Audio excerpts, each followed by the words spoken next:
اب منہاج القرآن کا قرآن اور حدیث کے نچوڑ کی روشنی اتحاد امت کا موقف کیا ہے؟ اب حضور شیخ الاسلام ایک ہی سبق امت کو دے رہے ہیں کہ یاد رکھو، جب تک کوئی شخص بیک وقت ایمان کے ان 5 سر چشموں کے ساتھ اپنا تعلق قائم نہیں کرتا، تب تک اس کا ایمان کبھی مکمل ہو ہی نہیں سکتا ہے۔ پہلا سر چشمہ ایمان وہ محبت الہی ہے، اللہ کی محبت۔ باری تعالیٰ نے قرآن میں کہہ دیا، کون انکار کر سکتا ہے؟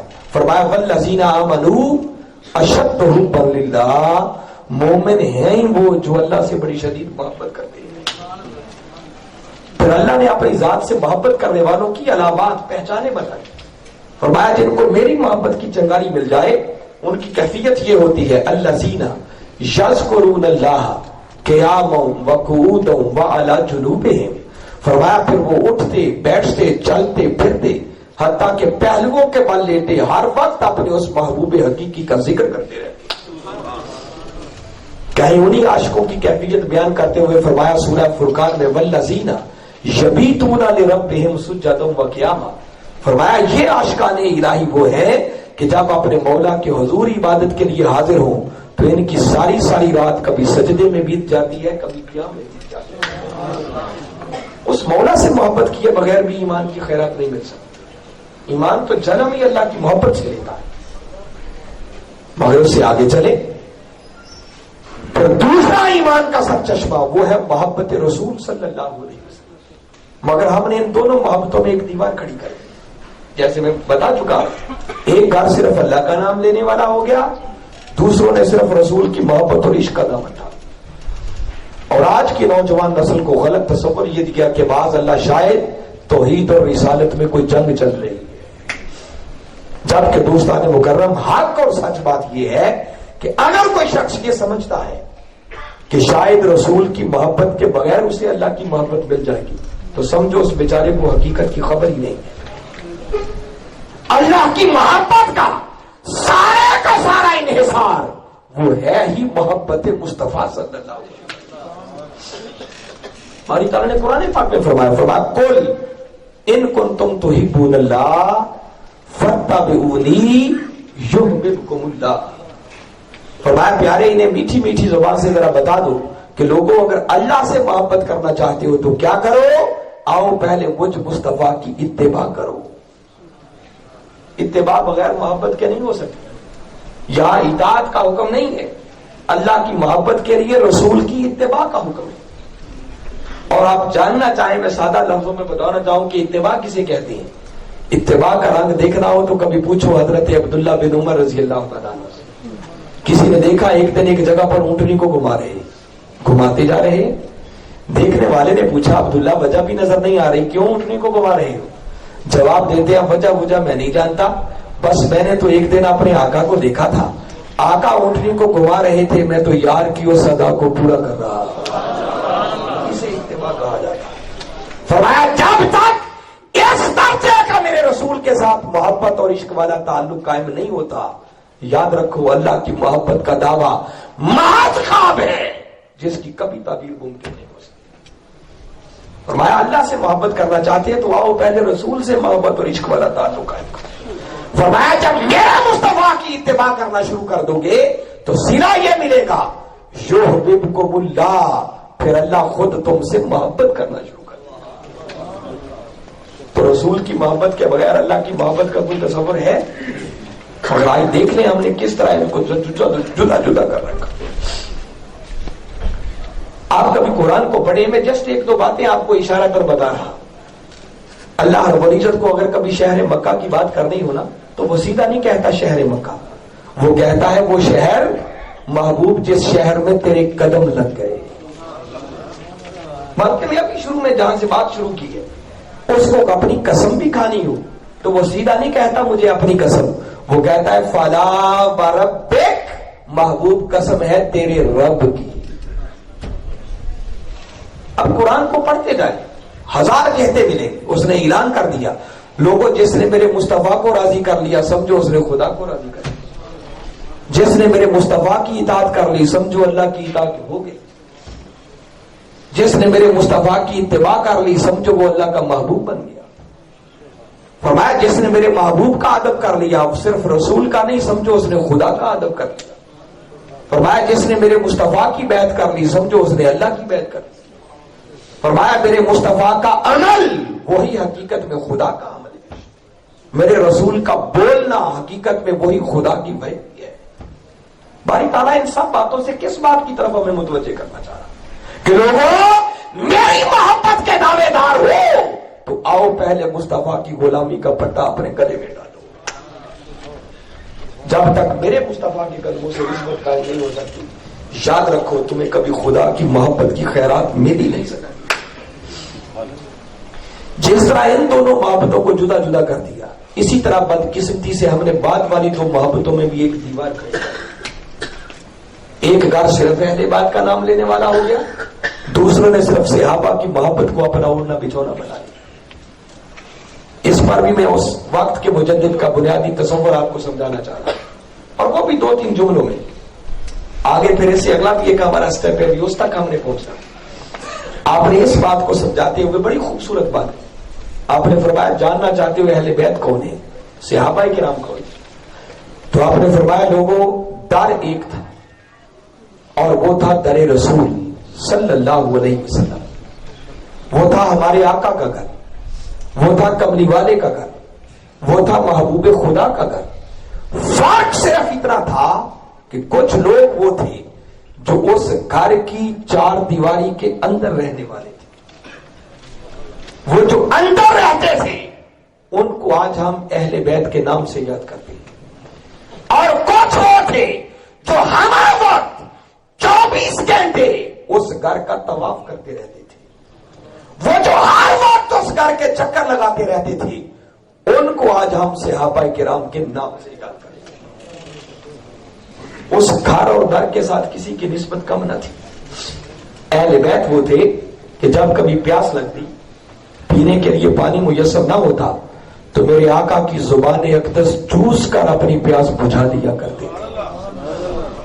حسنین کریمین علیہ السلام چھوٹے شہزادے ہوتے, عرب کا تپتا ہوا صحرا ہوتا, پانی نہ ہوتا, میرے آقا وما ینطق عن الہوا والی زبان اقدس ان شہزادوں کے منہ میں ڈال دیا کرتے.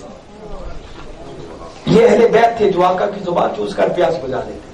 اور صحابہ کرام وہ تھے کہ جب کبھی بھوک لگتی کھانے کو کچھ نہ ملتا فقط میرے آقا کے بددعا مکھڑے کو تکتے تو اپنی بھوک ختم کر لیا کرتے.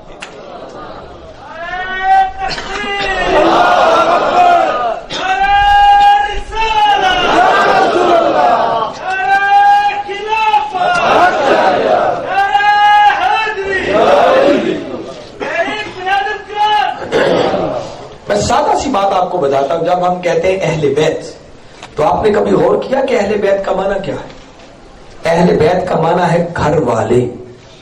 کیا معنی ہے؟ جب ہم کہیں گھر والے تو ذہن میں ایک فطری سا سوال پیدا ہوتا ہے بھئی کس کے گھر والے؟ تو جواب ہوگا بھئی رسول خدا کے گھر والے. ان کو میرے آقا کے گھر کی نسبت ملی تو وہ اہل بیت بن گئے. اور جب کہتے ہیں صحابہ یا صحابی تو صحابی کا معنی ہے صحبت والا. کیا معنی ہے؟ پھر وہی سوال ذہن میں ابھرے گا بھئی کس کی صحبت والا؟ جواب ہوگا اسی رسول کی صحبت والا. ارے ادھر میرے آقا کے گھر کی نسبت ملی وہ اہل بیت بن گئے, ادھر آقا کی صحبت کی نسبت ملی صحابہ بن گئے. ارے کوئی کچھ نہ بن سکا, جو کچھ بنا وہ نسبت محمد مصطفیٰ کی وجہ سے بنا. اگر یہ اصل ایمانوں کا مرکز و محور نظروں کے سامنے رہے تو انسان کبھی بھی افراط و تفرید کا شکار نہیں ہو سکتا. تو ایمان سلامت تب ہے کہ ایک ہاتھ میں اہل بیت کی محبت کا دامن ہو اور دوسرے ہاتھ میں تعظیم صحابہ کا دامن ہو. کسی ایک در سے بھی رشتہ کاٹ کر ایمان مکمل نہیں ہو سکتا. اسی طرح حاضرین مکرم ایمان کا 5واں سرچشمہ وہ ہے محبت اولیاء. اللہ کے ولیوں سے محبت کرنا, میرے آقا کی امت کی اولیاء سے محبت کرنا. میں صرف ایک ایمان افروز حدیث مبارکہ اس پر سنانا چاہ رہا ہوں. میرے آقا نے ارشاد فرمایا ان من الناس مفاتیح لذکر اللہ، فرمایا لوگوں میں سے کچھ ایسے بھی ہیں کہ جو اللہ کے ذکر کی چابیاں ہیں. یہ بڑی شان بیان کی ہے. آگے اس کی تفصیلات ہیں. وہ کون ہے؟ فرمایا اذا رؤوا ذکر اللہ، یہ وہ لوگ ہیں کہ جن کے چہروں کو دیکھو تو خدا یاد آ جاتا ہے. میرے آقا نے یہ نہیں فرمایا کہ لوگوں میں سے کچھ ایسے ہیں کہ وہ چابی لگاتے ہیں تو اللہ کا ذکر شروع ہو جاتا ہے. نہیں، وہ چابی لگاتے نہیں ہیں. فرمایا یہ وہ لوگ ہیں کہ جن کے وجود کو میں نے اپنے ذکر کی چابی بنا دیا. کیسے بنا دیا؟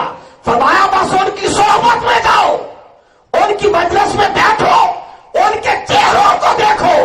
ان کی پہچان یہ ہے کہ صحبت میں بیٹھو گے خدا کی یاد کا ٹوٹا ہوا تعلق بحال ہو جائے گا.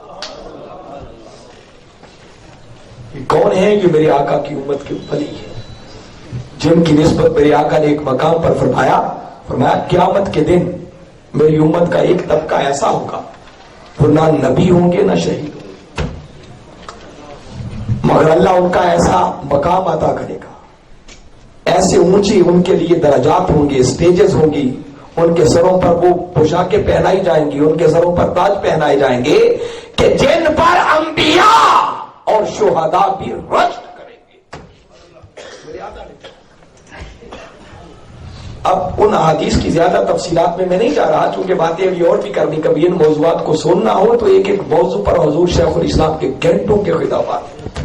میرے آقا نے جب اتنی بات کی نا تو صحابہ بیٹھے تھے، ایک صحابی پیچھے بیٹھے تھے، وہ چل کے آگے آ گئے اور آ کر بڑے تعجب اور حیرت سے پھر پوچھنے لگے آقا وہ کون ہوں گے؟ ذرا ان کی پہچان بتائیں، ہم انہیں جان سکیں کہ جو نبی بھی نہیں ہے، شہید بھی نہیں ہے، اور مقام ان کو وہ ملے گا کہ جس پر انبیاء اور شہداء بھی رشک کریں گے.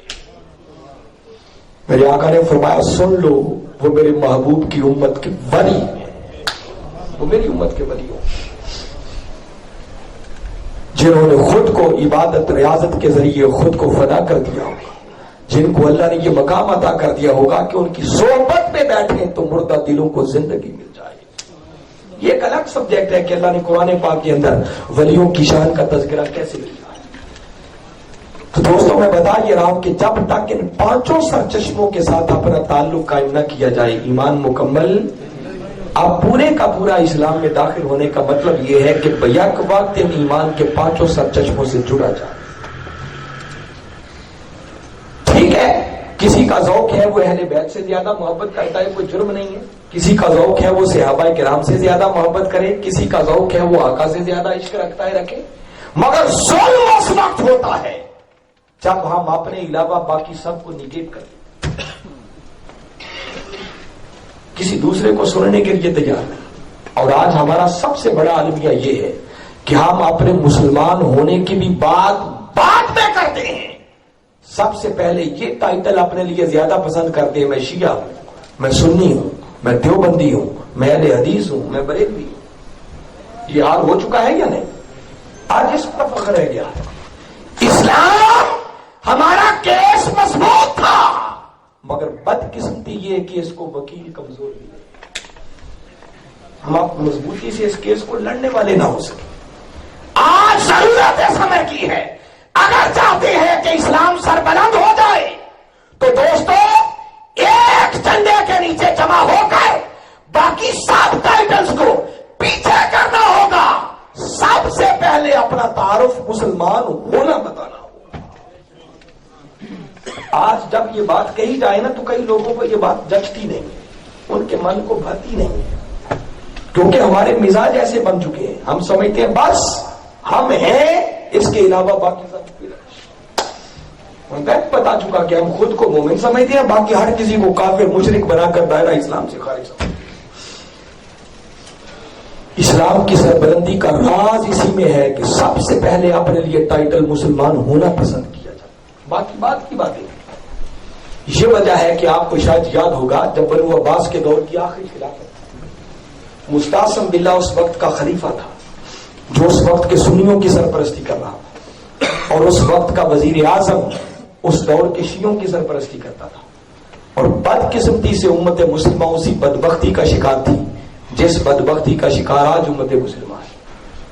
گلیوں میں شیعہ سنی مناظرے ہوتے تھے آئے دن، پیچھے سے سرکاری معاونت تو ہر طبقے کو حاصل تھی، اور حالات یہاں تک ابتر ہو چکے تھے کہ ادھر مناظرے ہوتے تھے، ادھر تاتاری فتنہ ہمیشہ ہمیشہ کے لیے سلطنت بغداد کو لقمہ اجل بنانے کے لیے تل رہا تھا، یہاں تک کہ اسے دعوت دی گئی کہ تو آ اور سلطنت بغداد کو تباہ کر۔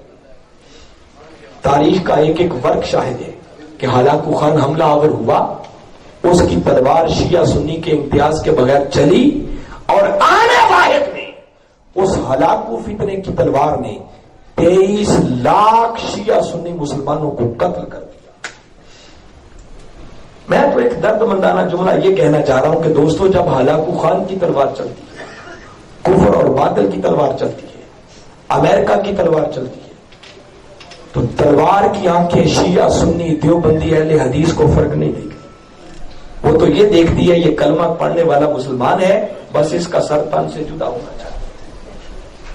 اس کے سامنے سب مسلمان ہیں،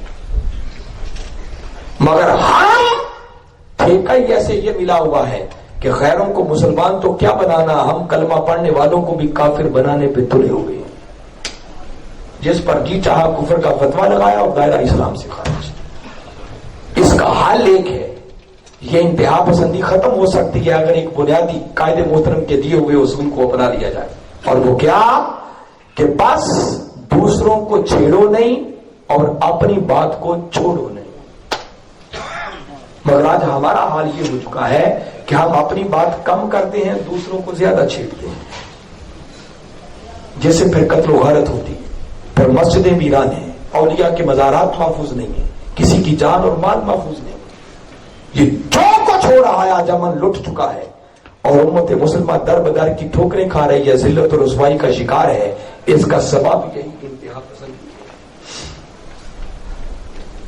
افسوس کی بات یہ ہے کہ آج امت کو جوڑنے والا کوئی نہیں رہا، سب توڑنے والے ہیں، اور ہمارے عوام کے ذوق بھی کچھ ایسے بن چکے ہیں، ہم اس مولوی کو زیادہ پسند کرتے ہیں جو دوسروں کو زیادہ گالیاں دے کے جائے۔ ایسا ہوتا ہے یا نہیں ہوتا؟ ابھی یہاں اسٹیج پر آنے سے پہلے ایک ساتھی مجھے بتا رہے تھے کہ ہمارے ڈی جی خان کا مزاج یہ ہے، کوئی آئے بات کوئی سنائے یا نہ سنائے، دوسروں کو گالیاں دے جائے، اگلے دن چرچے ہوں گے، بھائی اس نے فلاں کو خوب دھویا تھا، کیا کمال کا آدمی تھا۔ دوستو، حالات بدل چکے ہیں، زمانہ بدل چکا ہے، کب ہم وہ اس خواب سے بیدار ہوں گے؟ کب ہوش کی آنکھیں کھولیں گے؟ کب اپنے مزاجوں کو بدلیں گے؟ یہ شعور بیدار کرنے کی ضرورت